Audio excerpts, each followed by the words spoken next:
बच्चाहरूलाई कति सानो कुरा सताइरहेको हुन्छ नि, याद छ?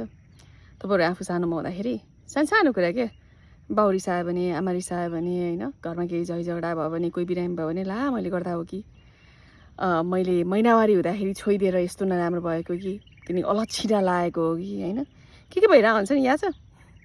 अहिले बच्चाहरू आफूले हुर्काउँदाखेरि होइन, हिजो मेरो छोराको साइजमा कुरा गरिरहेको थियो है, अनि उसको कुरा सुनेर अब 18 वर्ष पुगिसक्यो, वयस्क त भइसक्यो होइन उमेरमा, तर पनि त्यो सोचाइहरू चाहिँ नि म आफूलाई देखेँ कि होइन, बाबाआमाले केही गल्ती गर्यो भने अरूले थाहा पाइहाल्छ कि, बाबाआमाको इज्जतसँग मेरो इज्जत जोडिया हुन्छ नि त, अरूले मलाई नमन पराउँदैन कि, अरूले मलाई नराम्रो भन्छ कि भन्ने कुरा के होइन। अनि अथवा बाबा बिरामी भयो भने चाहिँ ला मैले गर्दा भएको हो कि भनेर त्यो म्याजिकल थिङ्किङ हुन्छ नि, त्यो सानो बच्चावालामा हुन्छ नि, याद छ तपाईँहरूलाई? मलाई चाहिँ हुन्थ्यो है, तपाईँलाई त थाहा छैन होइन, सानो कुरा के, धेरै ठुलो पिर होइन के, धेरै ठुलो पिर केही हुँदैन, यस्तो सानो कुरामा अल्झेर बसेको हुन्छ।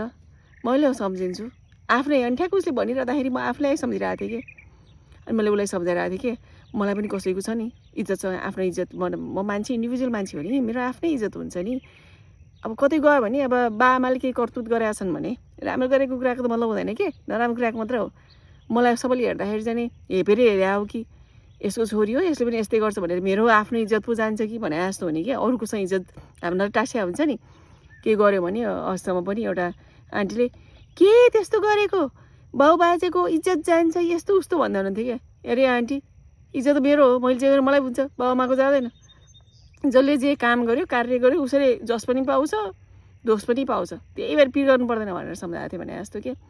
अनि ठ्याक्क अहिले सम्झे तपाईँले नि आफ्नो बच्चाहरूसँग कुराहरू हुन्छ कि गरौँ न, यो कुराहरू गर्दाखेरि चाहिँ कति कुरा थाहा हुन्छ क्या।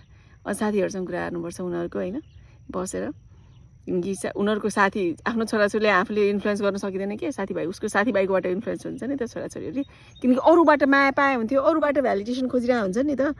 भनौँ न, म आफै सम्झिन्छु कि सबैजना अब कोही पपुलर बच्चाहरू हुन्थ्यो होइन, उनीहरूलाई चाहिँ सबैले मन पराउँछ, कति राम्रो भने जस्तो लाग्ने।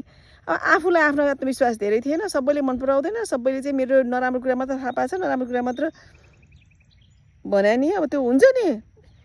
अनि धेरै समय लाग्यो कि मैले त्यही सम्झाइरहेको थिएँ कि हेर मलाई पनि त्यस्तै हुन्थ्यो, तर खास हुने हो भने त आखिर त्यो त्यतिखेर मरि हत्या गरेको साथीभाइहरू पछि गएर 40 गर्दाखेरि कोही पनि अगाडि पनि हुँदा रहन्छन्।